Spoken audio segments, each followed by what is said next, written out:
bem-vindos a mais um encontro do ciclo de encontros formativos. Bom ter o pessoal do Diálogos aqui de novo.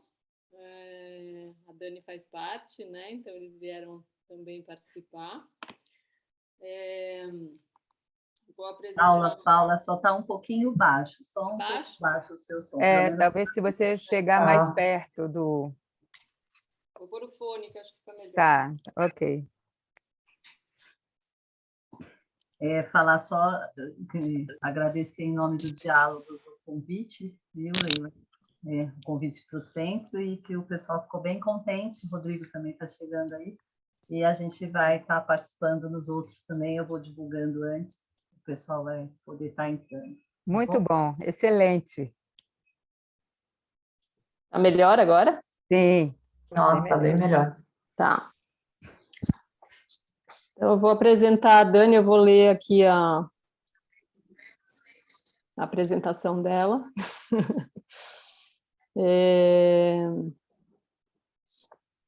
A Dani é psicóloga, pós-graduada em Psicologia do Esporte e em Práticas Psicológicas Institucionais. É integrante do Programa de Mudança de Hábito e Medicina do Estilo de Vida, do Hospital das Clínicas. Integrante do Grupo Diálogos Formativos. É graduada no Instituto de Psiquiatria do Hospital das Clínicas também, em transtornos do controle de impulso. É graduada no Instituto Body Mind Movement, em Educação Somática, Psicologia e Anatomia Sensível. E tem formação em Criatividade e Inovação pela Penn State University. Em formação de Psicologia Formativa pelo Centro de Psicologia Formativa do Brasil. A Dani vai trazer hoje... vai falar um pouco sobre os fundamentos e os conceitos da fenomenologia e da fenomenologia existencial e os lugares de influência na metodologia e na prática formativa. Eu vou explicar rapidinho como vai funcionar. Rodrigo, acho que seu microfone está aberto. Não está, né? Fechamos. Consegue mutar? Tá. Então, a gente vai ter a apresentação da Dani. Hoje a gente vai experimentar, quem participou dos outros encontros, hoje a gente vai experimentar que vocês enviem as perguntas. Quem for tendo perguntas, envia no chat aberto, tá? E vai enviando, que eu vou controlar depois, né? No final, depois que acabar a apresentação da Dani, eu vou trazer as perguntas na ordem. Quem quiser fazer algum comentário, não precisa escrever o comentário. A pergunta, sim, vocês podem escrever a pergunta, e o comentário vocês só colocam que querem fazer um comentário. E daí, na ordem, eu vou chamar quem tiver escrito para fazer o comentário, e a gente pede que seja um comentário breve. A gente vai, né, tem em torno de 15 segundos o comentário. Tá? E eu vou, então, vocês aguardam serem chamados na ordem para fazer o comentário, ou, né, eu vou trazer a pergunta que vocês fizeram. Tá bom? E, Dani, eu vou te avisando do tempo, tá bom? Quando faltar 10 e 5 minutos, eu te aviso. Tá, perfeito. Te agradeço. Bom, gente, eu vou começar, já vou compartilhar aqui com vocês, mas começar dizendo que, na verdade, essa olhadinha que a gente vai dar hoje na fenomenologia existencial, é olhar um pouquinho para a ancestralidade da própria psicologia formativa, né? É olhar um pouco para esse lugar do qual viemos, né? E, como diz o Lavoisier, né, nada se cria, nada se perde, tudo se transforma, né? Não só na natureza, como também no conhecimento. Então, para a gente falar um pouquinho aí, deixa eu ver como que eu vou passar aqui. Achei. Essa história começa há muitos anos atrás. Eu não vou fazer toda uma retomada, né? Mas a história da fenomenologia, como a nossa história, começa muito antes daquilo que a gente pensa, né? Então, tudo que a gente tem hoje começou ali por volta de 500 antes de Cristo, com Parmênides e Heráclito, que eram dois pensadores ali, antes de Sócrates, e antes de Platão, que falavam o seguinte: o Parmênides ele dizia que existia uma única verdade e o Heráclito dizia que uma única verdade é impossível, né? E aí a gente vê aquela frase muito famosa do Heráclito, que é que a gente não se banha na água do mesmo rio por 2 vezes, porque a gente já não é mais o mesmo e o rio também, as águas do rio já não são mais as mesmas, né? E Parmênides dizia que a gente tinha que encontrar a essência das coisas. Uma longa história desde eles, todas as suas influências, né? Inclusive no pensamento cartesiano, né? Então a gente tem uma dualidade de que existe uma essência, né? Existe uma alma e um corpo, e um outro pensamento que foi seguindo uma outra via, que ficou um tanto encoberta, né, na nossa história, dos materialistas, né, dos filósofos materialistas, que veio culminar, né, no pensamento do Heidegger, nesse lugar de que a gente não pode dividir as coisas, que as coisas elas estão todas integradas. Então a gente tem uma certa um versus o outro mesmo, né? Russell versus Heidegger. Então, a gente tem na nossa história 2 fenomenologias, vamos dizer assim, a fenomenologia russeliana e a fenomenologia heideggeriana, que depois também vão abrindo vários braços aí, né? Então, o Russell, ele cria a fenomenologia como um lugar de crítica ao conhecimento. Então, ele falava que era a doutrina universal da essência, né? Que a gente tinha que encontrar a essência do conhecimento, onde o conhecimento se encontrava, e investigar todas as aparições, tudo aquilo que emergia de um determinado conhecimento, para encontrar uma essência. Vejam que o método científico segue muito esse pensamento, né? Vamos achar todos os estudos, e aí desse levantamento bibliográfico que a gente faz, a gente vai encontrar tudo o que tem de comum neles, para ver qual que é a essência de um fenômeno, né? E ele dizia que a consciência é sempre a consciência em relação a algo, ou seja, a gente tem sempre uma intenção, a consciência ela é sempre uma intenção para alguma coisa, para um objeto, né? E Russell ele falava dessa consciência também podendo ser a consciência, né? O objeto podendo ser o próprio pensamento, por exemplo, né? Então, o objeto da consciência não necessariamente precisa estar fora dela, pode estar dentro dela mesma, né? E ele foi o primeiro que trouxe para nós o conhecimento através da experiência.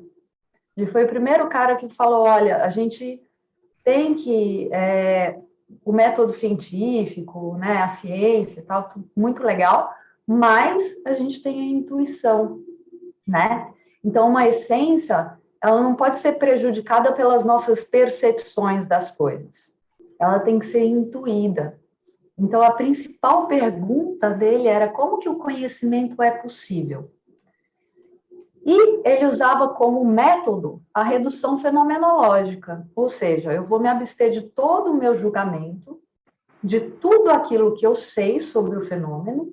Então, ele fala do não julgamento das transcendências. O que é transcendência? Não é nada místico, né? Na fenomenologia, transcendência é tudo aquilo que está para além do que aparece. Tudo aquilo que eu imagino, tudo aquilo que eu pressuponho, tudo aquilo que dizem, tudo que dizem não é o que está ali, né? Não é o fenômeno em si. Então, ele falava que essa intuição, ela ia dar conta do significado daquilo que era percebido, né? Então, era essa busca pelo significado. E qual que é E ele partia muito da questão da análise intencional, como eu falei, né? Consciência é sempre a intenção de algo. Então, para ele, né, a consciência e o objeto vão se definir a partir de uma correlação. Então, se eu não olho essa correlação, se eu não olho a relação, eu não vou saber o que é consciência e o que é objeto, né?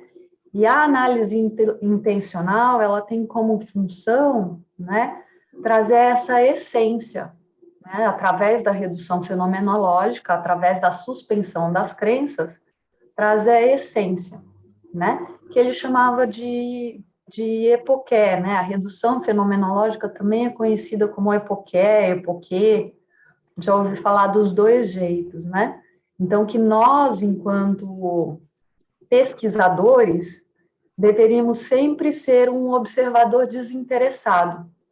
Então, a gente deveria sempre se abster, né, e não entrar em relação. Então, veja que esse pensamento é um pensamento que também estava muito na metodologia, né, no método, na verdade,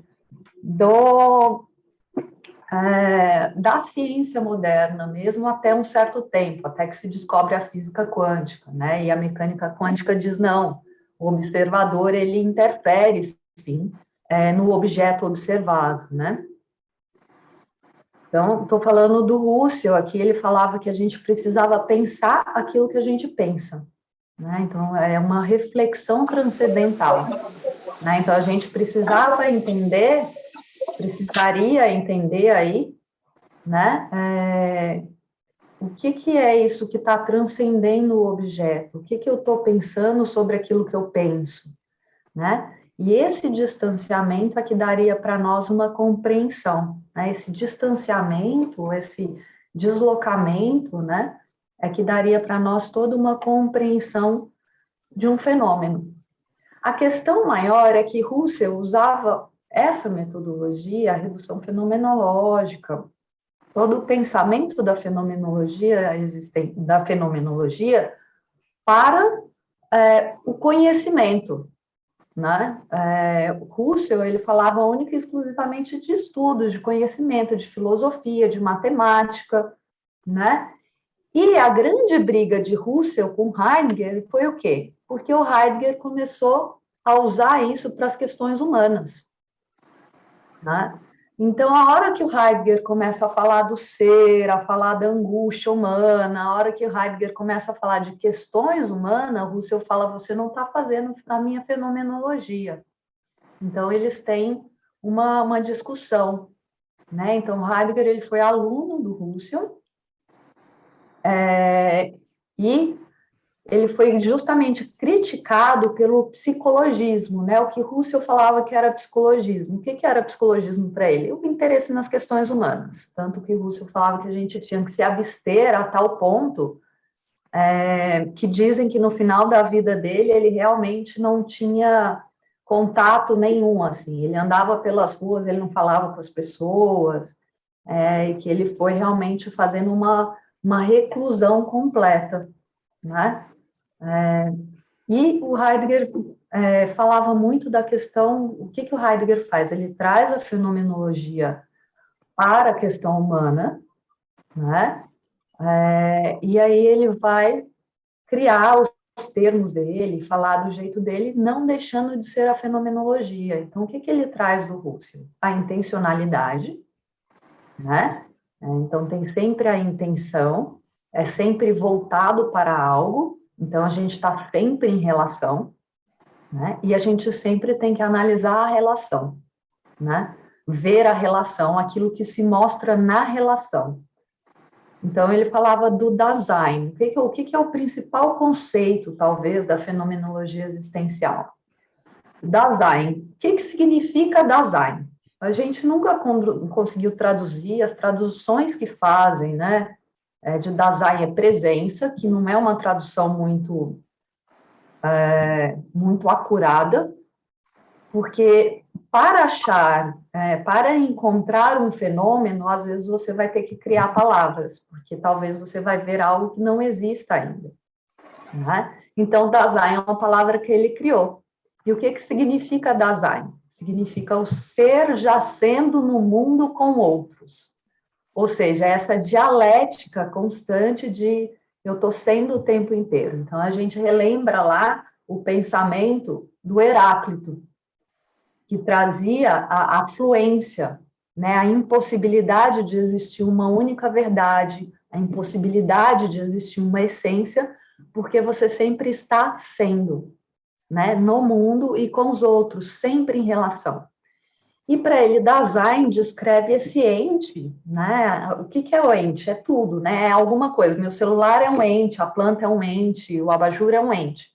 Mas Dasein é um ente especial. Por que é especial? Porque a gente se questiona sobre a própria existência e a gente se constrói nas relações. A gente se constrói o tempo inteiro entre dentro e fora. Então, aí a gente começa a ver um tanto, né, desta influência quando a gente fala da psicologia formativa, nessa construção, né, que a gente está sempre se fazendo, sempre se construindo. E o que o Heidegger fala? Ele fala, olha, existem coisas, né, existem coisas que a gente sempre traz com a gente, né, que são inerentes a nós, enquanto humanidade, né, que somos nós, seres humanos, que nos constituem. O que constitui a gente? A abertura, que eu tenho uma palavra para isso, que se chama Befindlichkeit, em alemão, não sei falar direito, mas é isso. O que é a abertura para ele? A gente está o tempo inteiro sendo afetado pelo mundo. Se a gente tem consciência ou não, isso é outra história, né? Mas a gente está o tempo inteiro sendo afetado pelo mundo.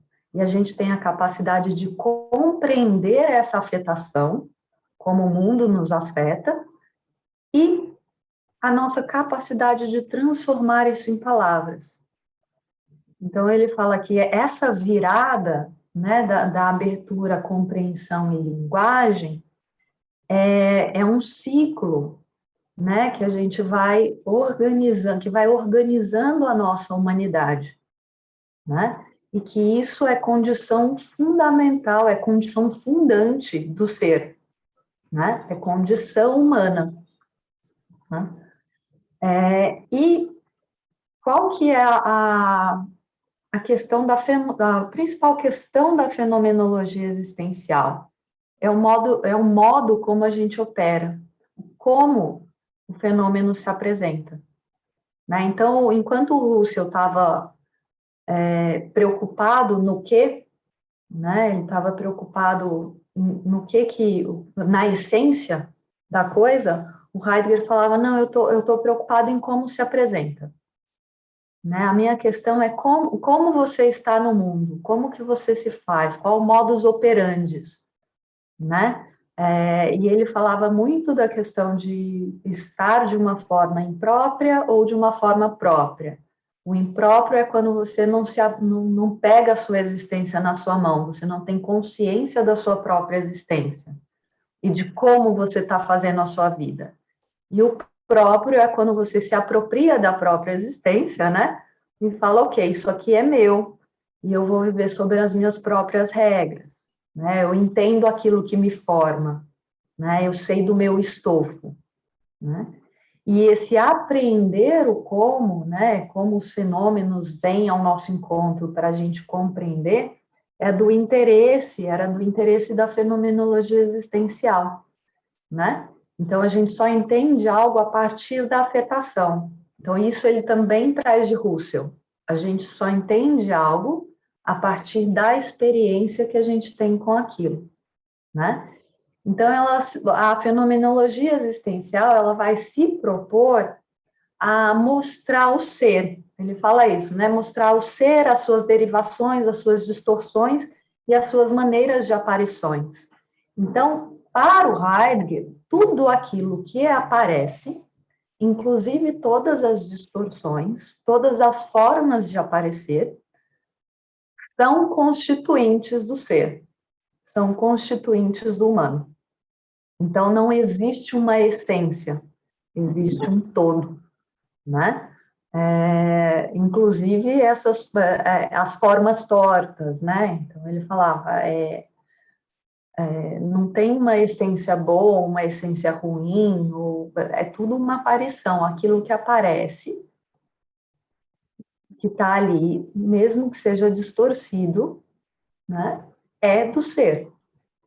Mesmo que seja incongruente, mesmo que seja incoerente uma coisa com a outra, tudo faz parte do ser. Né? E aí vem a reflexão mesmo, né, que é essa relação, né, da fenomenologia e da psicologia formativa. E aí eu trago uma questão que talvez seja interessante da gente pensar, e trouxe até para a gente pensar junto, que existe uma diferença entre método e metodologia, né? Então, metodologia é aquela teoria que vai aportar uma determinada prática, um determinado método, né? O método é o passo a passo de como a gente faz algo, né? Então, eu tenho aqui, né, é um pensamento que eu tenho dividido e compartilho aqui com vocês, de que talvez o método da prática formativa, ele tenha sido influenciado pelo pensamento russeliano, né?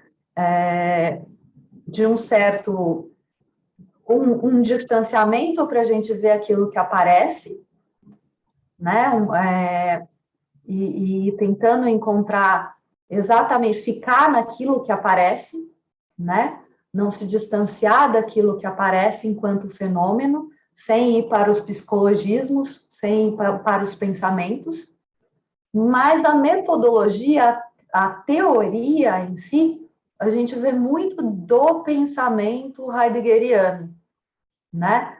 Até porque fico me perguntando, porque o Stanley estudou com Medard Boss, né? Fez Daseinsanálise com Medard Boss na Alemanha, não foi isso? Não. Não? Ele não estudou com Medard Boss, ele estudou na escola do Dasein. Na escola Daseinsanálise. Mas os professores foram outros, não foi o Medard Boss. É que a Daseinsanálise, a escola foi criada pelo Medard Boss lá, né? Mas ele não teve a relação direta com o Medard Boss. Direta com ele. Então, porque a escola da Daseinsanálise é heideggeriana. Inclusive, o termo Dasein é heideggeriano, né? Então, vem dessa questão humana, desse ente especial que questiona a própria existência, né? E aí a gente vê toda a questão, né, de inclusive tudo aquilo que aparece do ser, de quem a gente está trabalhando, né? É algo para ser trabalhado, né? Então, eu acho que era meio essa pincelada mesmo dentro da fenomenologia. Acho que eu planejei aí para uns 20 e poucos minutos, justamente para a gente ter caso eu me demorasse mais em alguma coisa. Mas eu acho que era essa passada, né, que eu tinha para trazer. Enfim, é isso. Não sei se ficou muita coisa, muita informação de uma vez só, mas são esses os principais conceitos, né?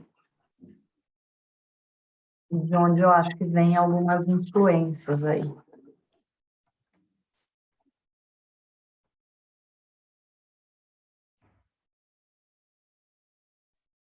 A Leila tem um comentário. Pode falar, Leila.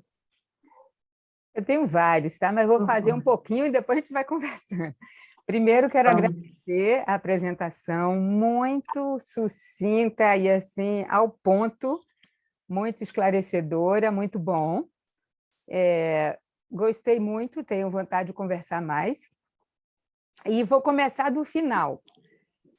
O Stanley nunca falou sobre método, ele sempre falou sobre metodologia, justamente porque toda a organização dos exercícios das práticas ela é ancorada no pensamento formativo, que é um pensamento profundamente enraizado no processo biológico, tá? Então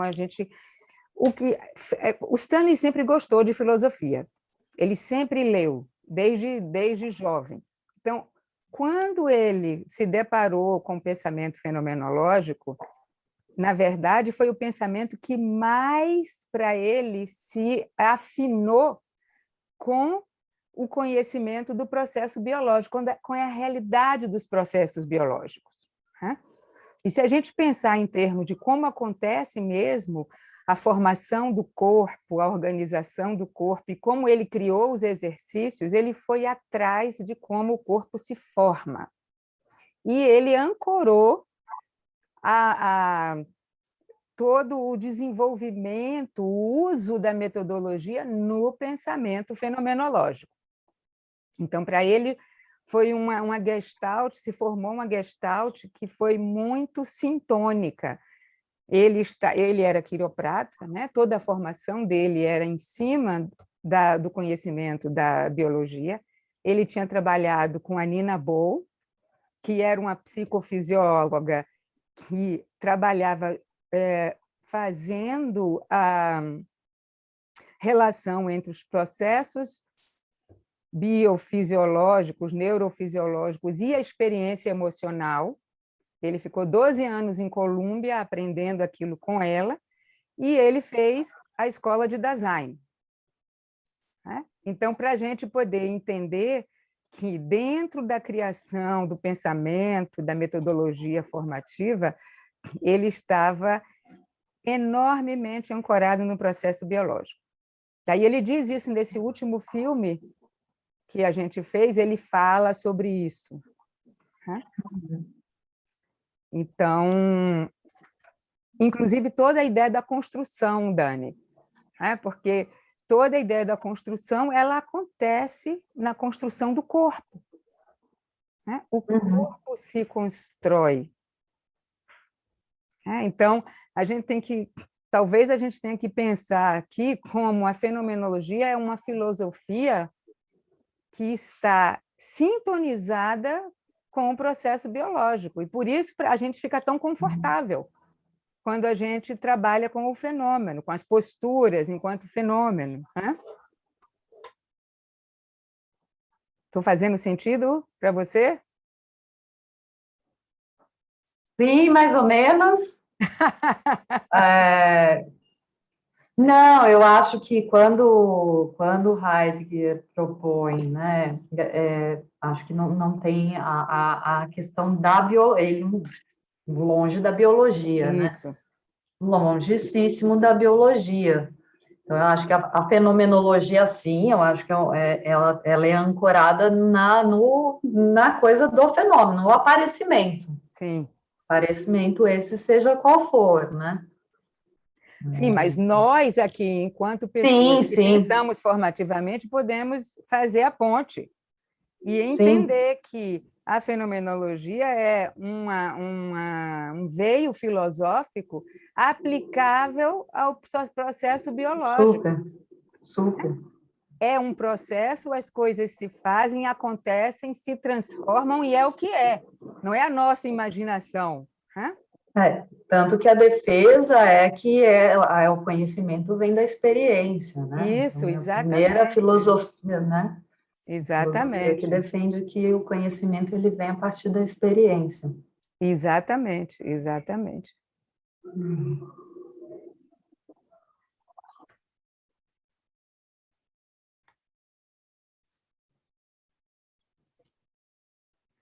Aí eu fico imaginando, a partir da experiência, que experiência os caras falavam? Dos sentimentos, das emoções, não é? Não era a experiência corporificada, né? Não é? A gente imagina. O Heidegger, sim, tanto que ele vai falar de sentimentos, né? Ele vai falar da alegria, da angústia, né? Da angústia existencial, do cuidado, né? E aí o cuidado enquanto ação, na verdade, né? Mas o Husserl não, então eu acho que tem essa distinção grande, porque o Husserl falava, olha, isso não pode ser usado para humanos, é só para conhecimento, é só para livros, né? Eu acho que tem isso.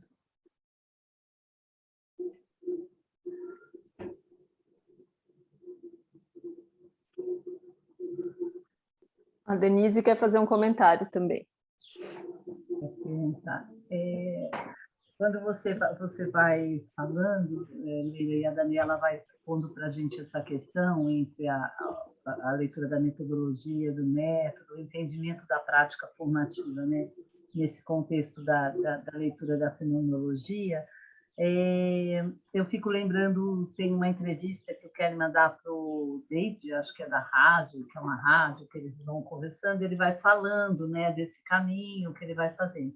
E ele vai contando como ele começa pelas questões de estresse, né? Como ele estava recebendo pessoas, cantores de ópera, pessoas para o atendimento na quiropraxia, e eles vinham encaminhados com questões de organização, né? Da expressão da voz e nível de estresse. Então, o olhar dele vai diretamente para a resposta do fenômeno no corpo, do que essas pessoas estavam respondendo àquele evento, né? Que estavam vivendo. Só que quando a gente quando a gente vai estudando, por exemplo, a fenomenologia ou as bases fenomenológicas, a gente está arriscando muito quando a gente começa a fazer essas conversas, porque a própria proposição do Stanley, nesse sentido que a gente está conversando aqui, não tem uma base fenomenológica, mas tem uma conversa com a fenomenologia. Eu posso dizer por aí? Eu estou aqui raciocinando, tá bom? Não estou fechando nada, só estou abrindo questões. Eu não entendi a pergunta. Qual é a pergunta? Pode dizer o quê? Não exatamente uma pergunta, mas assim, se eu fico pensando, quando eu vou lendo, quando a Daniela apresenta, ou quando a gente vai lendo, né, nas bases da fenomenologia, a gente encontra muita conversa, muita relação com quando a gente lê a proposição da psicologia formativa. Então, se a gente vai aqui, né, daqui para frente, as nossas conversas, eu estou pensando aqui né, então eu não vou dizer se é que eu estou acompanhando aqui, a minha pergunta é, eu estou acompanhando o raciocínio na direção do pensamento formativo? Se eu vou dizer que o Stanley tem quando ele vai construindo, né, toda a teoria, toda a metodologia formativa, a fenomenologia, ou a fenomenologia do Heidegger, talvez, seja mais próxima daquilo que ele pensa, ele pode conversar, mas na base da psicologia formativa eu não tenho a fenomenologia como uma das bases. É isso que a gente pode pensar? Não, primeiro, na última conversa que eu tive com ele sobre fenomenologia, sobre ele ancorar, ele disse que ele foi mais influenciado pelo Husserl do que pelo Heidegger, o que me surpreendeu, mas foi o que ele disse, né? Então, isso é uma coisa. A outra coisa é que, filosoficamente, né, ele se embasa no pensamento fenomenológico, né? Aí eu vou deixar para quem quiser discutir se é Husserl, se é Heidegger, tá? Porque o Husserl é o pai da fenomenologia e começou ali. Agora, por exemplo, em todas as questões, né, do estresse, quando as pessoas chegavam e se apresentavam, ele tinha essa compreensão de que o estresse é um processo biológico que gera um tipo de bioquímica que afeta o organismo e que gera uma experiência emocional, né? Então, ele ia trabalhar com esse processo nas pessoas. Agora, ao invés de, por exemplo, perguntar por que a pessoa está estressada, ele não fazia essa pergunta. A pergunta era como a pessoa está vivendo, experimentando essa situação e como a pessoa está respondendo. Então, isso é uma atitude fenomenológica, né? Filosoficamente ancorada na fenomenologia. Então, a gente pode dizer que o trabalho dele todo foi ancorado no desenvolvimento do processo biológico e filosoficamente embasado pela fenomenologia, sem dúvida. Sem dúvida. Eu vou dizer uma coisa para vocês que eu achei muito formativo, que eu li há pouco tempo.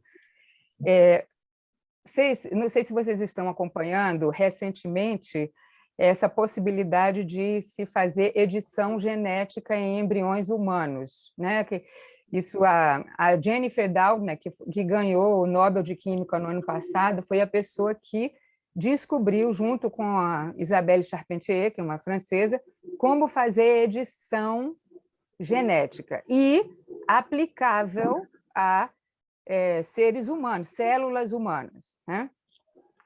Deixando de lado as questões éticas, porque ninguém está fazendo isso em embrião viável, está todo mundo fazendo as pesquisas que estão sendo feitas para a prevenção de doença, mas o que eles disseram, vários cientistas disseram, no processo de descobrir primeiro nós temos que descobrir qual é a estrutura, escutem a linguagem, qual é a estrutura do RNA, dos vários tipos de RNA.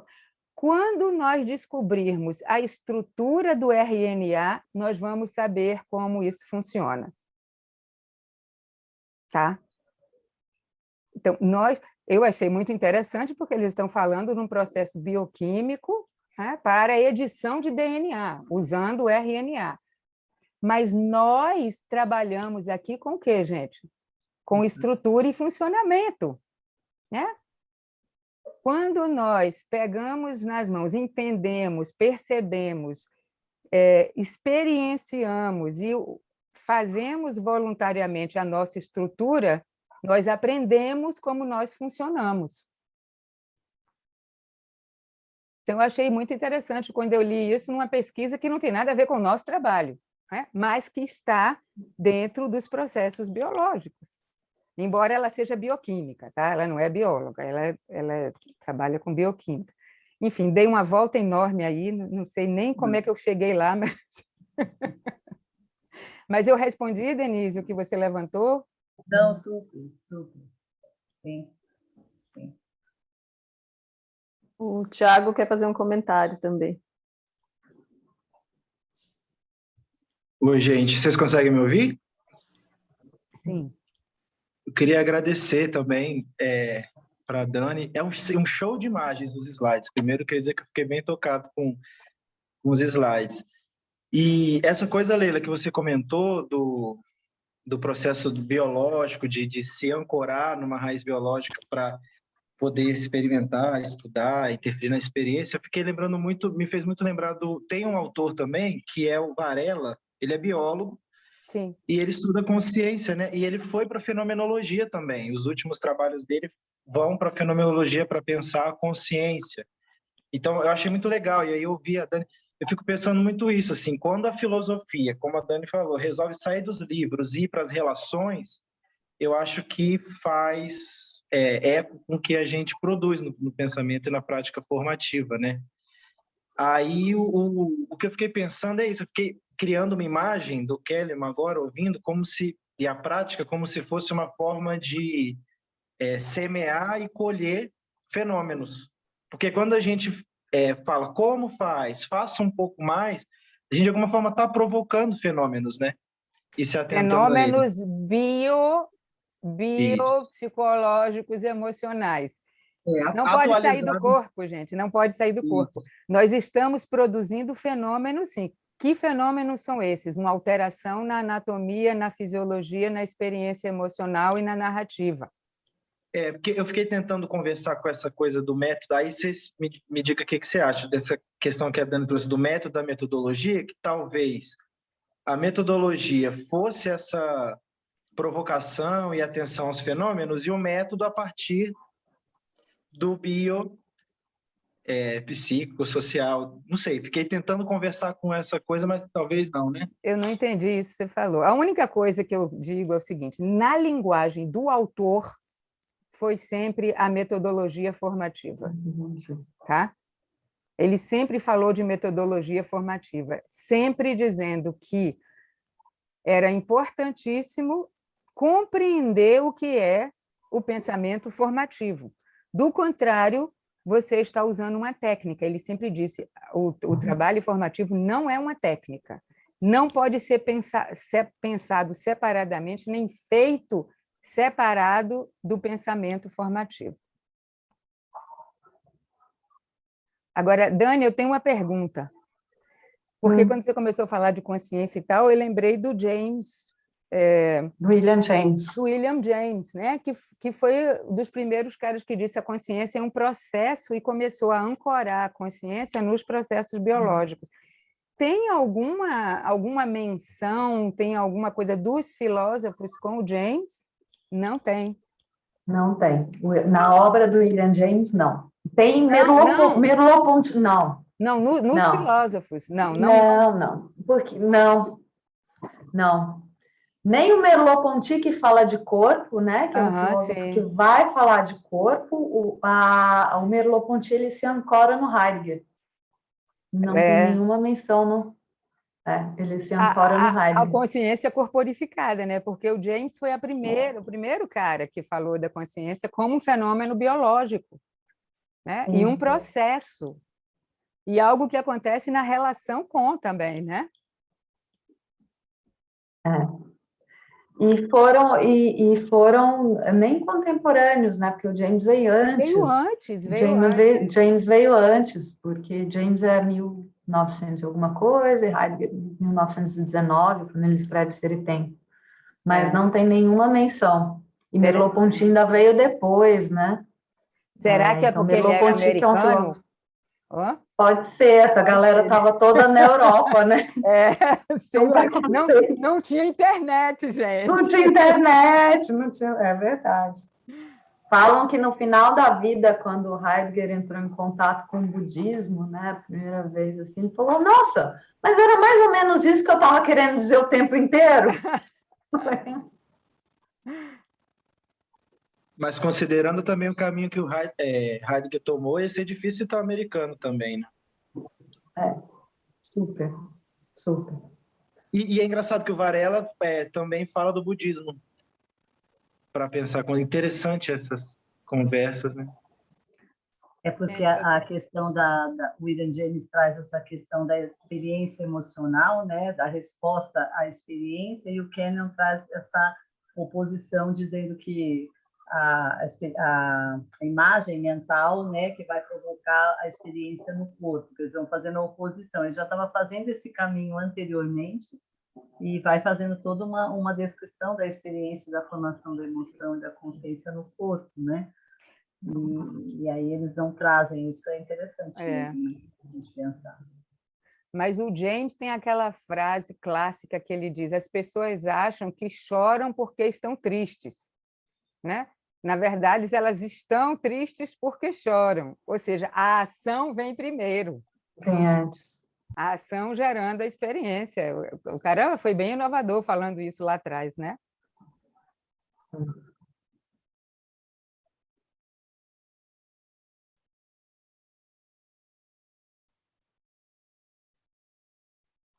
Agora, gente, falando em budismo, vocês sabem qual é o significado, a tradução da palavra karma? Que eu aprendi. Ação. É ação. Ação, é ação, gente. Mudar o karma é mudar a sua ação. Hã?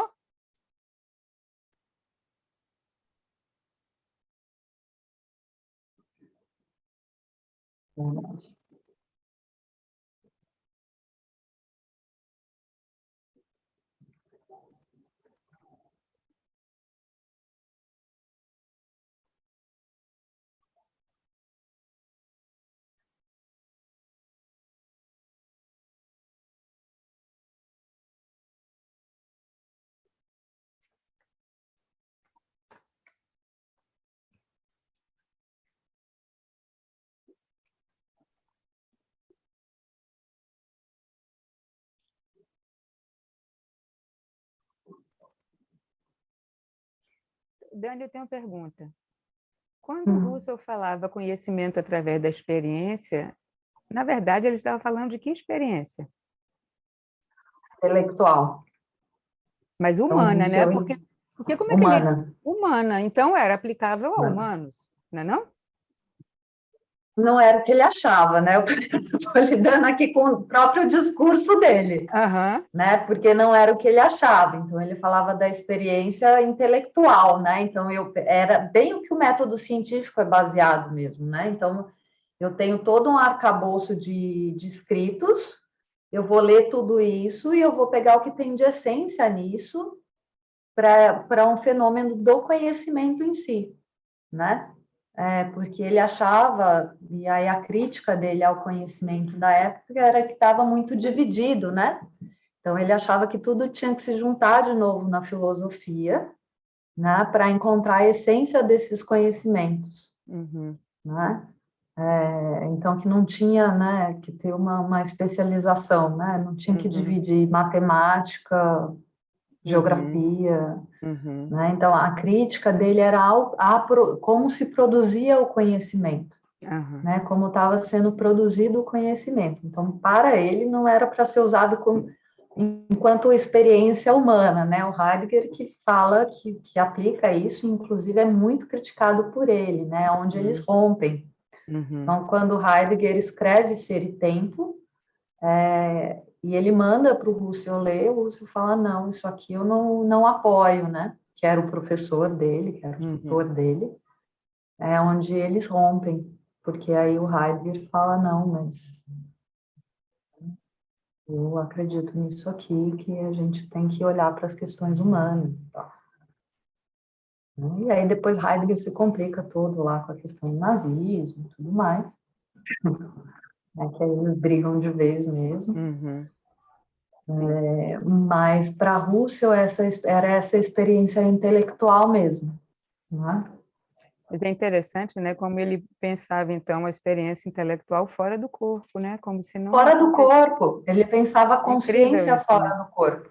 Uhum. Né? Então, ele foi aluno do Brentano, né? Do Franz Brentano, Uhum. foi um dos pais da psicologia, né? Ele e o Freud eram contemporâneos e os dois foram alunos ao mesmo tempo. Então, tinha esse pensamento dicotômico e esse pensamento de que a consciência era algo separado do corpo. Uhum. Então, que o objeto de estudo da consciência, Franz Brentano falava isso, né? O objeto de estudo da psicologia da consciência deveria ser a própria consciência, né? Então, tem uma coisa de que está fora, né? Que é separado mesmo. E aí, Heidegger, eu acho que ele começa a fazer essa junção, ele ainda não faz muito, ainda não é um pensador que faz muito essa junção, ele fica ali meio, eu acho que no limbo. Quem faz muito essa junção é depois, mais para frente, os filósofos mais materialistas. Uhum. O Merleau-Ponty já faz um tanto disso, Uhum. né? Porque aí o Merleau-Ponty já vai pegar Heidegger e vai falar de corpo. Uhum. Mas o Russell, ele tinha essa divisão bem clara, assim, bem nítida. Né? Tanto que ele fala desse distanciamento, então, que a gente tem que se livrar de todos os nossos julgamentos, de tudo, e o Heidegger tinha esse posicionamento que não, eu não posso, eu tenho que analisar os meus julgamentos, eu tenho que analisar as minhas emoções para eu entender o fenômeno, porque o que aparece nas minhas emoções também é do fenômeno, Uhum. né? Também é daquilo que se apresenta, né? Também é da situação, da pessoa, whatever. Então, ele dizia que não tinha como a gente separar. Então, um pensamento bem antes da mecânica quântica, mas já tinha essa coisa, a gente não pode, a gente não dá conta de se abster. Né? A gente não dá conta de se separar da relação.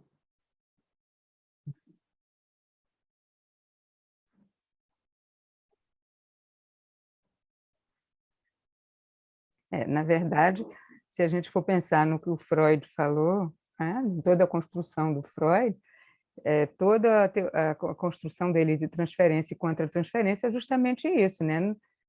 Nós estamos na relação e é claro que nós vivemos e somos influenciados pela nossa experiência e pelo que está acontecendo na relação com o outro. Não tem essa história da neutralidade, inclusive em ciência não tem, né? Pensa-se que tem, mas já se sabe, quer dizer, se você for reducionista e tal, você acha que tem, mas já se sabe há muito tempo que não existe neutralidade, existe a sua presença e você, com aquilo que você vem, você traz algo que influencia a sua pesquisa.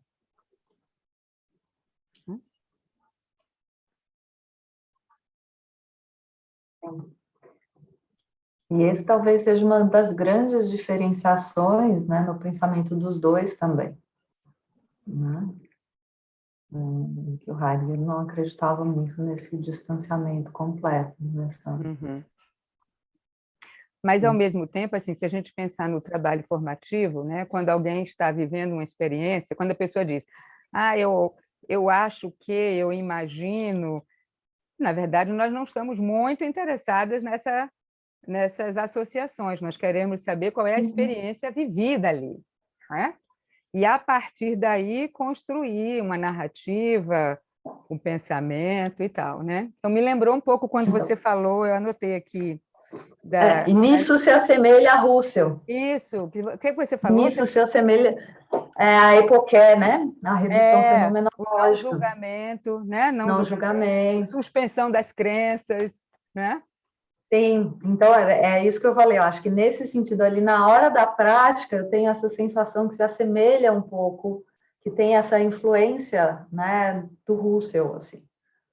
E, ao mesmo tempo, tem todo um pensamento construído na fenomenologia existencial. Sim. As duas coisas estão presentes. A gente Sim. aqui não tem que escolher um ou outro. Não, sim. A gente aqui, na verdade, tem que incluir o pensamento de ambos e entender como eles operam no nosso trabalho. Né? Porque ambos estão presentes, né? Ambos os pensamentos estão presentes. E uma das coisas que o Stanley sempre dizia é como nós podemos ser inclusivos, né? Não ficar ou excluir alguma coisa, mas como nós podemos ser inclusivos.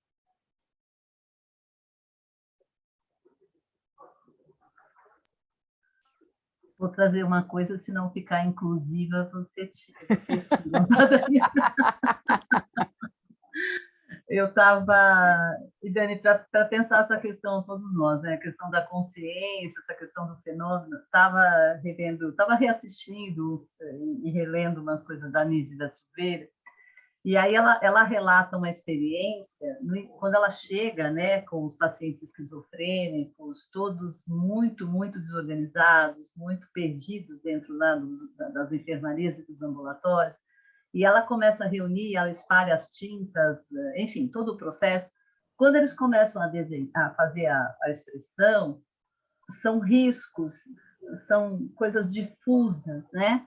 E depois de um tempo, eles começam a desenhar mandalas. Depois de um tempo na experiência de fazer uso das tintas, de ter um acolhimento, de ter um corpo, né, maior que o deles, que era o ateliê, né, que ela vai construindo no ateliê um corpo maior para conter a esquizofrenia e para dar um ambiente, né? Eles começam a desenhar mandalas. E aí ela traz uma questão assim, me parece, ela levanta uma questão, acho que até isso ela escreve para o Jung, que ela acaba escrevendo para o Jung na época, né?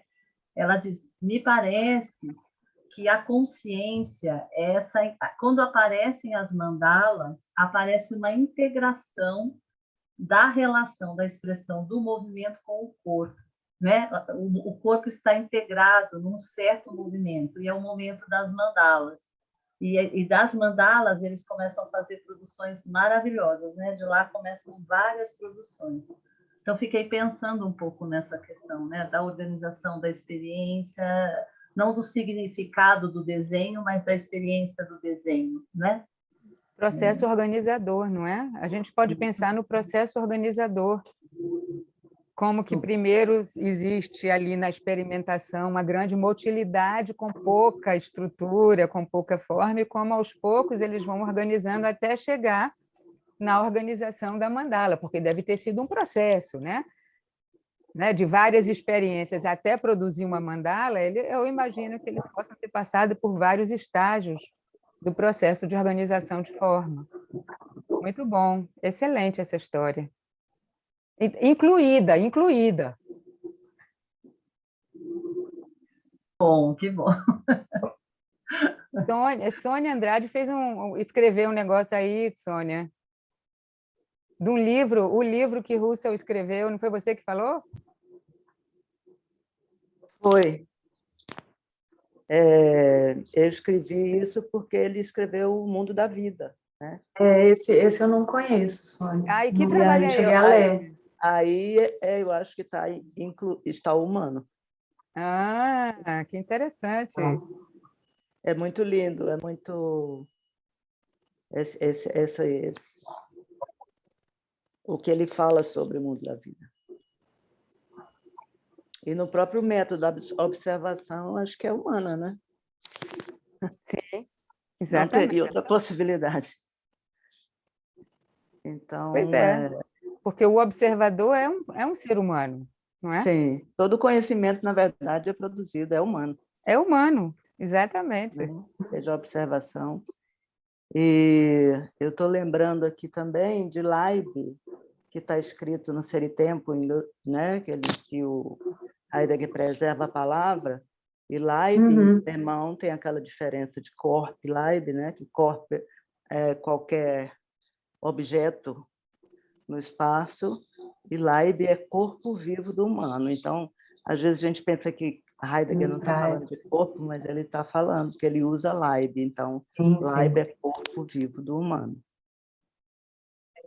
O próprio conceito de Dasein traz o corpo em si. Isso, traz. O próprio toda conceito do Dasein uma traz o corpo. dinâmica que é do corpo vivo, né?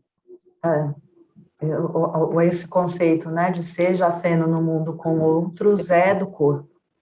Sim. Não há essa separação. Tanto que depois o Merleau-Ponty pega, né, o conceito de próprio e impróprio, né, do Heidegger e fala dos gestos, né, dos gestos próprios e impróprios, objetos e pessoais. Sempre há uma outra maneira de ver, né? Uma outra maneira e é sempre uma influência, né? Tem a experiência também de cada um e como cada um vivenciou, né? Eu até vejo os tipos, né? O Merleau-Ponty com aquele tipo Hector, muito fininho. Na escrita dele é muito interessante de observar também a forma do corpo dos filósofos. Sim. Né? Então, isso diz muito do pensamento. Sim. O que eu acho que a gente tem que observar é quando a fala é corporificada, quando o pensamento é corporificado e quando não. Né? Porque o fato de alguém falar de corpo e de vida não quer dizer que pense o processo humano como um processo corporificado. Essa é a grande contribuição do Stanley. Entendeu? Então, por exemplo, em várias falas de psicólogos, de gente que trabalha com psicossomática, né, você vê falas falando de a fantasia, né, certas fantasias, e, na verdade, certas falas que eu acho que eu vi há pouco tempo uma citação, eu acho que foi da Joyce McDougall, que é uma pessoa da psicossomática que é muito boa, é uma profissional classe A, mas me chamou a atenção que ela disse, naquela citação, ela disse a fantasia de um corpo único, que é a experiência do bebê quando está no útero. Né? Mas não é uma fantasia, não é mesmo, é uma realidade. Ali, naquele momento, é um corpo único. Não existem dois corpos. Tudo que a mãe vive, o bebê é afetado e recebe. O bebê não respira por si próprio, não come por si próprio, não se nutre por si próprio. Então, quando você pensa na realidade corporificada, você vai entender que nós passamos, sim, de um corpo único para depois um processo de diferenciação até o momento que haverá dois corpos. Então, isso a gente tem que estar atento, né? Quando a gente lê os filósofos, os psicólogos, todas as pessoas que falam sobre o corpo, mesmo as pessoas da linha corporal, se o pensamento está ancorado na realidade biológica ou se está interpretando uma experiência desancorado da realidade biológica. Por exemplo, todo o pessoal da psicossomática, eles interpretam os fenômenos biológicos. Né?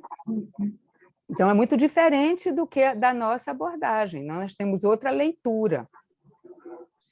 Para mim, assim, dos filósofos que eu li da fenomenologia, os que me levavam mais a como sendo experiencial mesmo, até realmente o Heidegger, mesmo que ele não fale da palavra corpo, mas é tão fenomenológico o texto, entendeu? Te leva a uma experiência fenomenológica. Eu sinto isso também nos textos do Stanley, né? Que eu vou sendo levada e entro, como se eu entrasse na experiência, né, de como aquela pessoa escreveu. Os textos do Stanley, eles têm um pulso, gente. Um pulso, exatamente. Eles têm um pulso. Então, se você observar, você lendo vários textos dele, você tem respostas somáticas, e aquilo Sim. faz parte da intencionalidade dele, evocar um tipo de resposta. Sim. Porque é um pensamento, isso é o que a gente chama de pensamento vivo, né? Sim. É um Sim. pensamento vivo. E eu tenho essas experiências com Heidegger muito. Assim, nas minhas madrugadas, ele Mas, diz assim, mas eu vou fazer uma advogada do diabo aqui. Quando você lê Heidegger, e eu também, qualquer um de nós estamos profundamente influenciados pelo trabalho formativo e pelas nossas sim, também, experiências somáticas. pelas nossas experiências. Isso já está, né? Já está em andamento, já é um chão fértil. É um chão Inclusive, tem um texto maravilhoso, né, do Heidegger, que ele fala em morar, a diferença entre morada e habitação, como fazer do morar e corpo habitar, né? que é lindo, e que é muito corporal, Uhum. é muito ancorado. Mas o Merleau-Ponty também, né? Também tem uns textos muito vivenciados. Você sente que ele ali tem da experiência dele viva. Outros nem tanto, outros é engraçado quando você lê, né? Muito lindo.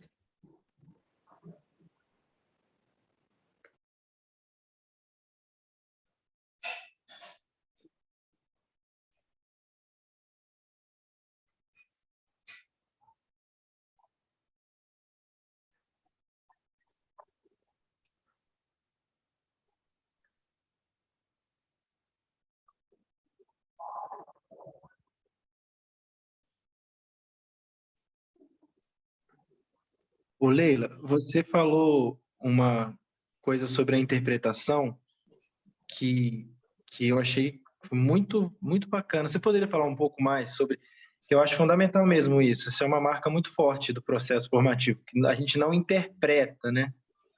Como alguns outros paradigmas que até tem uma matriz de interpretação, que uma coisa significa outra, não há uma interpretação. Acho que isso também conversa com fenomenologia. Você podia falar um pouco mais? Eu achei ótimo. Eu vou pegar carona no que a Dani falou, que, na verdade, nós fazemos uma leitura do fenômeno, né? Nós buscamos o que está acontecendo, né? O que está presente aqui na minha frente.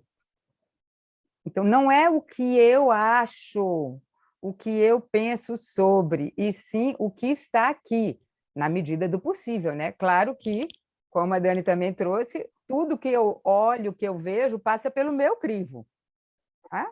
Pela minha experiência. Mas nós estamos buscando o que está acontecendo. Por isso que eu acho muito importante a gente partir do lugar de quem não sabe. A gente não sabe. A gente sabe um monte de coisa, a gente sabe entender várias coisas, mas o que está acontecendo, quem sabe é a pessoa que está vivendo. Então, a gente tem que perguntar, como é a sua experiência? O que acontece aí? Por isso a gente faz tantas perguntas. Né? O que você diz daí? Qual é a experiência da sua vitalidade? Onde você mora mais, em cima, embaixo? A gente investiga o que está presente. E aí a gente pode organizar uma narrativa calcada no nosso conhecimento, mas principalmente baseado no que a pessoa diz.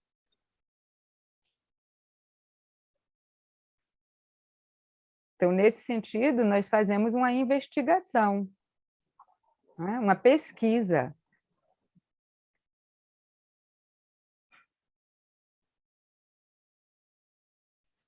E constrói uma narrativa, né? Isso também é muito legal, isso. Constrói uma A partir do que narrativa acontece. baseada na fala da pessoa, na fala da pessoa sobre a sua experiência.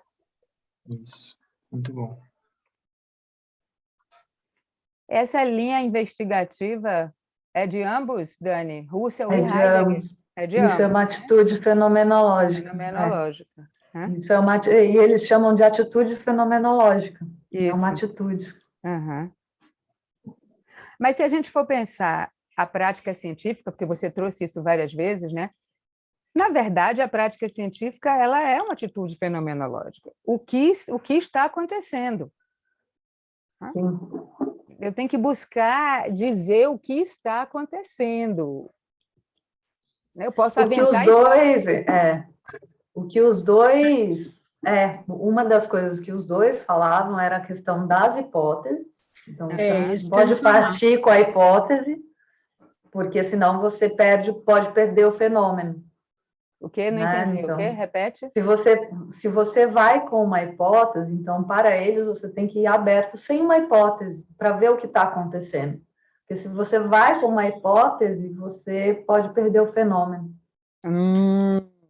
Você pode perder, você pode enviesar. Mas acontece. Diga, Ártemis. Depois eu Não, falo. eu queria falar assim, duas coisas, pensar aqui junto. Que eu penso muito que o método interventivo dentro da formativa, ele se distingue do método científico estrito sensu, porque ele vai, primeiro, que é exatamente isso que está se falando aqui, você não vai com uma hipótese, você não tem hipótese, você vai a partir do que se apresenta. E outro conceito que eu acho legal a gente pensar é na singularidade, não é? A singularidade de cada sujeito. Sim. Que isso é precioso dentro do método interventivo, da forma de se trabalhar formativamente, né? A partir É uma do coisa da fenomenologia também, Sim, né? por isso que eu estou falando, porque ele está calcado, né? Eu vejo muito né, todo o trabalho formativo, o método, eu penso assim, dentro do método, da maneira como se trabalha, como você vai para a relação, como é que você vai para aquele encontro ali, né? Eu acho que isso é precioso. Mas primeiro a gente vai... A primeira coisa, né? Se a gente vai trabalhar formativamente e realmente está acompanhando a pessoa, a gente vai percebendo como nós estamos, né? Como nós estamos somaticamente presentes, que é somática e emocionalmente. Claro. Né?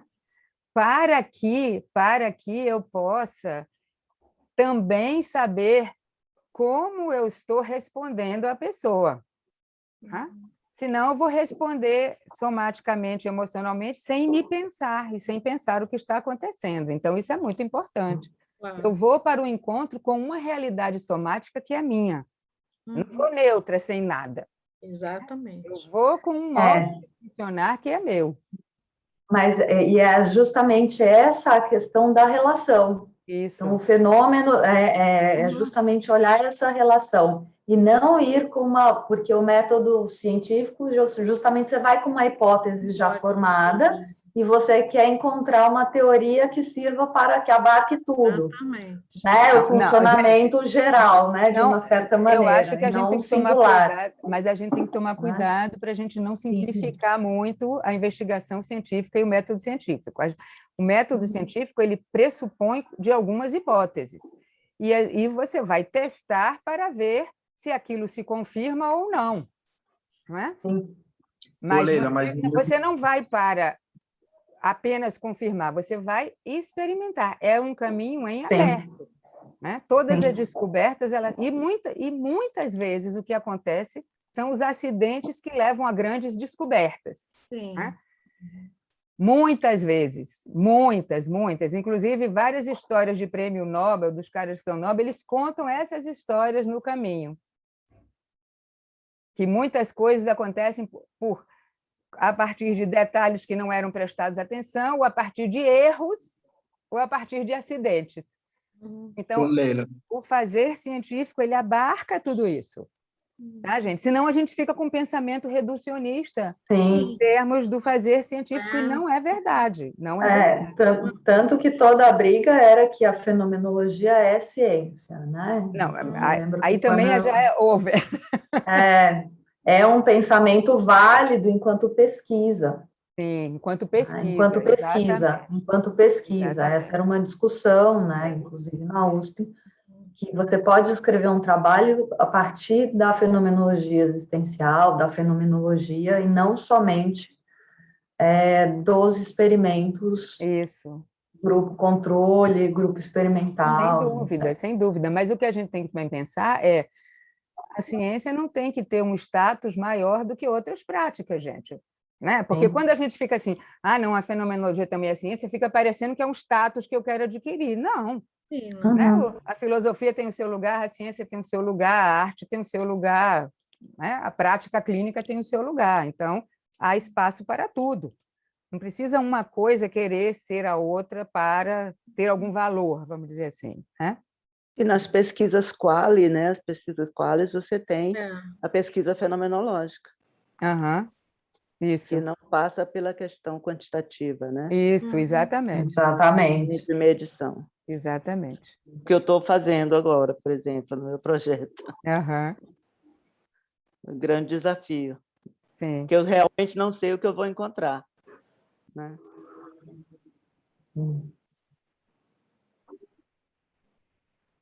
Não tenho mais... Eu só queria falar que eu acho que nessa discussão, a questão que se coloca, eu acho que não é nem a hipótese, o que se discute é que no método científico estrito sensu não há relação necessariamente, né? É um sujeito e um objeto muito bem marcado. Então, é como se o sujeito precisasse se neutralizar o máximo possível, como a gente falou, não há uma relação. Tanto que quando há uma relação, que é o Bruno Latour, né, que é um cara que é um antropólogo da ciência, ele até estudou um experimento laboratorial, como surge um elemento científico. E até foi coincidência que esse elemento ganhou o prêmio Nobel, a pesquisa que ele pesquisou.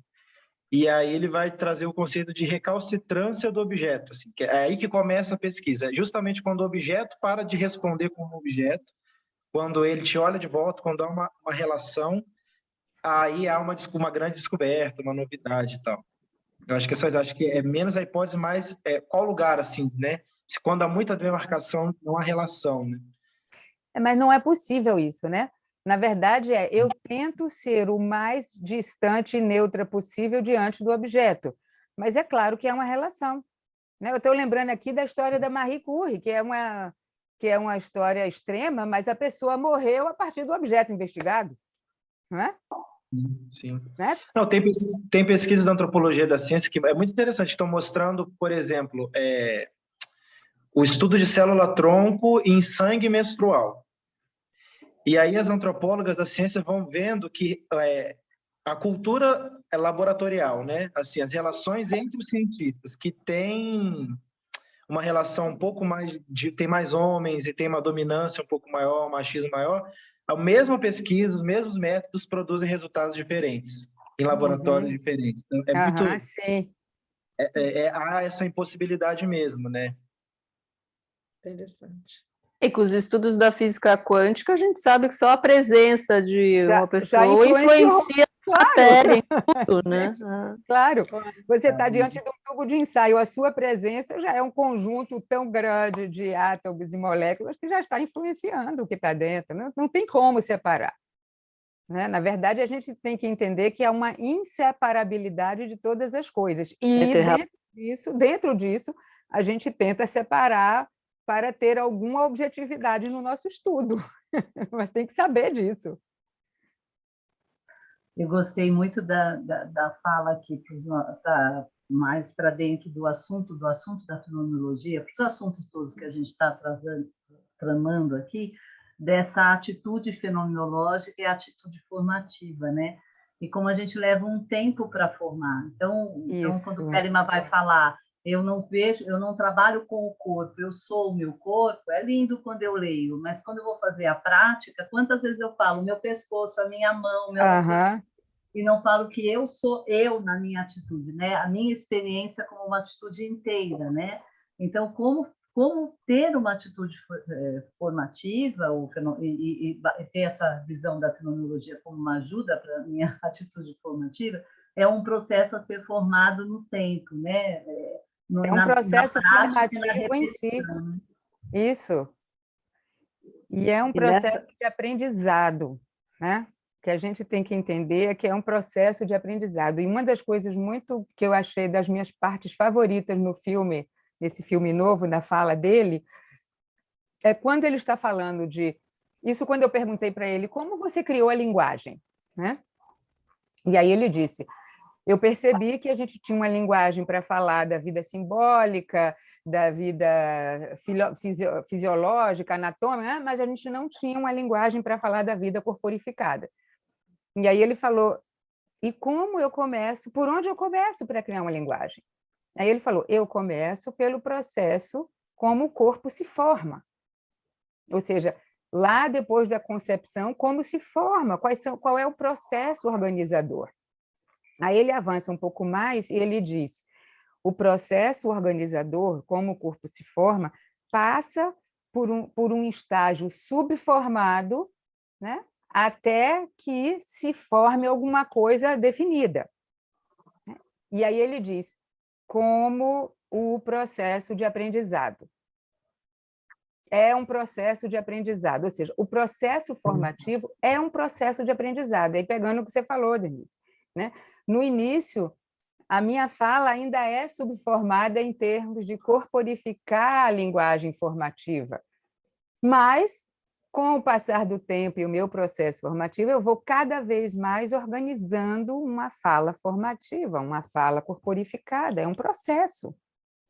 E é ok a gente ter momentos ou experiências ou eventos subformados ao longo do caminho, porque o processo formativo é assim, inclui estágios subformados. E nós geralmente ficamos críticos com isso, né? Somos muito críticos. Já devia saber, já devia falar, já devia estar no lugar, etc.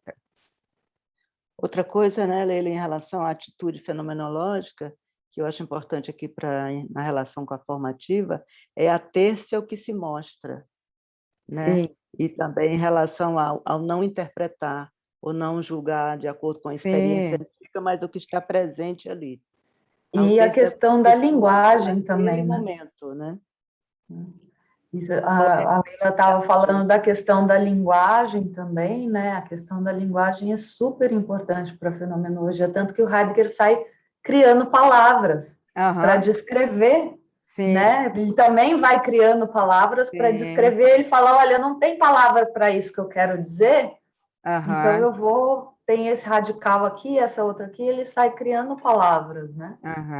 Então, ele fala dessa importância da linguagem do fenômeno também. Para descrever o que a pessoa quer de fato dizer, né? Exatamente. Então, ele fala desse cuidado que a gente tem que ter com as palavras, para que as palavras realmente signifiquem aquilo que a gente quer dizer.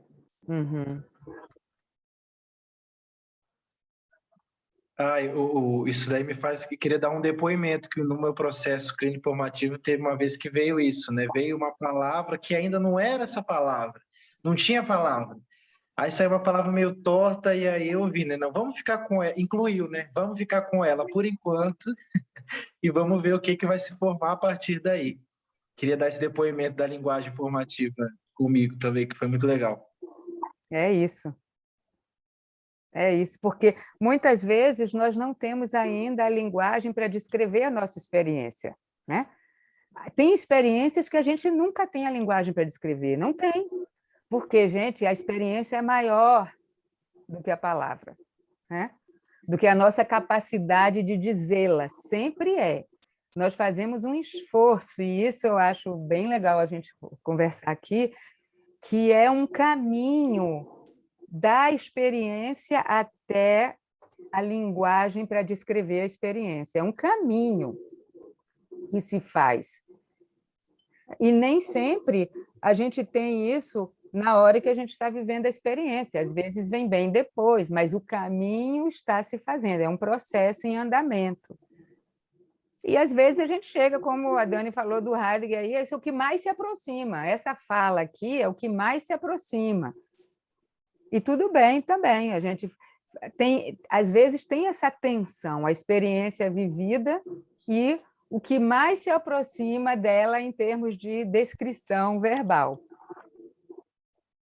Né? Por isso que muitas vezes o somagrama é tão bom, porque é outra linguagem. Você faz um desenho da experiência e você ativa outros processos na relação entre corpo e córtex, né? Trabalha mais com o lado direito do cérebro, tentando colocar em imagem uma experiência vivida.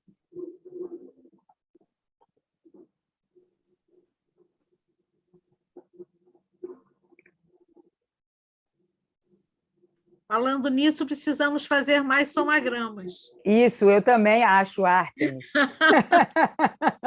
Nós deixamos essa prática um pouco na gaveta, né? Isso mesmo.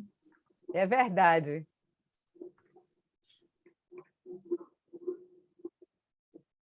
Gente, estamos chegando no final. Então, Dani, não sei se você quer falar mais alguma coisa para encerrar. Não. Leila? Eu já falei tanta coisa aqui, não, tá bom. Então, vamos tirar foto só.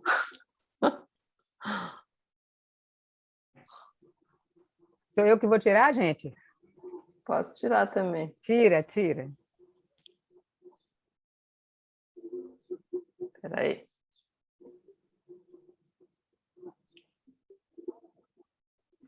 Aí. Muito bom. Muito obrigada, Dani. Foi muito boa a conversa. Eu agradeço. Muito obrigada pela troca, pela conversa, por poder estar aqui com vocês. Pelo Eu também espaço. quero agradecer. Muito bom. Dani, muito bom você trazer, ter essa disponibilidade, colocar para a gente. E essa conversa toda que você gerou com a sua apresentação, muito boa também. Muito, muito bom. E Gostei Dani, muito. Dani, você falou que você está fazendo a sua pesquisa, você não falou, né? A sua pesquisa. Não. Fala aí rapidinho. Eu estou fazendo uma pesquisa com os métodos científicos, grupo controle, grupo experimental, com a prática formativa lá no HC. Legal. Escrevendo o projeto. Muito bom. Então, uma boa Conta aventura mais. é essa. Muito bom. Para análise da prática, né? Para regulação emocional, satisfação com a vida e depressão, estresse e ansiedade. Então, vem cá, qual é a sua hipótese? A minha hipótese é que a prática formativa ajuda na regulação emocional. Ah, bom! Essa é a minha hipótese 1, tem mais duas. Vamos ver, olha Tem só. três hipóteses. Mas eu vou dizer uma coisa. Eu estou bem na metodologia Olha, dela. se essa hipótese não for comprovada, é porque alguma coisa falhou na pesquisa. Não é porque a hipótese é verdadeira. Aí tem que Os métodos científicos é que estão com problema. Exatamente. Exatamente. Não, gente, olha Tem um só. problema. Mas, na verdade, é o seguinte, quantas vezes uma hipótese não é comprovada porque não se tem a metodologia investigativa. Claro. Inclusive, aquela história que o Stanley conta do Albert St. George, que falava que os aminoácidos carregam corrente elétrica, levou 40 anos para se inventar o semicondutor para mostrar que sim. Entendeu? Até lá as pessoas diziam que não, porque não tinha como provar. Então, Dani, você fica com isso na manga. Pode levar eu tô mais com escalas, eu estou lá com todas as escalas, com tudo, seguindo toda a metodologia que a psiquiatria aprova, né? Isso, tem que assim. ser, tem que ser. Porque para a psiquiatria a fenomenologia existencial não serve. Até tentei. Fala sério, é verdade? É verdade, mas não tem nenhum. Eles não consideram, até tem, mas eles não consideram como uma, por exemplo, você fazer uma pesquisa em fenomenologia existencial não valida uma metodologia. Ela não valida. Gente, mas e todo o trabalho do Lang? Ninguém leva em consideração? Olha só, hein? Porque ele era um psiquiatra e o Thomas Arce, esse povo todo levava. O próprio Medard Boss, o Bowlby, né? Com a teoria da perda. Gente. Então. Enfim, trabalhamos com o que é possível. Tem que usar escala, grupo controle, grupo experimental, aplicar a escala antes, aplicar a escala depois. Vários cálculos aritméticos que eu não sei nenhum, eu vou ter que reaprender tudo. Tá duro. Mas muito bom, estou muito feliz com a sua pesquisa. Depois a gente vai querer a apresentação da pesquisa aqui. Façamos. Ela conseguiu que o professor doutor do HC quisesse pesquisar isso. Então, já é muito bom. E ele é lacaniano. Lacaniano. Tá ótimo. Ele é um baita lacaniano. Esse é o primeiro grande desafio de conseguir aprovar o projeto. Não é à toa ele ter ficado interessado, hein? Você deve ter mostrado alguma coisa interessante para o cara. Alguma coisa funcionou. Alguma coisa. Mas é legal, né, Dani, que primeiro você levou a prática no laboratório de práticas do cotidiano, lá do laboratório né? Primeiro foi no transtorno de impulso, aí a gente abriu o ambulatório de medicina medicina de estilo de vida, e aí eu comecei a fazer os grupos, e aí eu consegui Legal. falar, vamos colocar isso aí. Ali tal, pode ter funciona. alguma coisa que funciona. Exatamente. Muito Foi bom. esse o caminho, demorou, tem uns 3 anos já que eu tô lá. Tem uns 3 anos que eu tô lá, 3 anos Mas e meio. olha só, é o caminho formativo, é isso mesmo. Da experiência. É isso mesmo. É assim mesmo. Tá ótimo, gente. Muito bom, excelente. Muito bom. Obrigada, Dani. Obrigada, gente. Beijo, Obrigada. gente. Muito Bom. obrigada. Muito bom. Obrigada. Beijo. Tchau, tchau. Beijo. Obrigada, Dani. Obrigada. Tchau, tchau.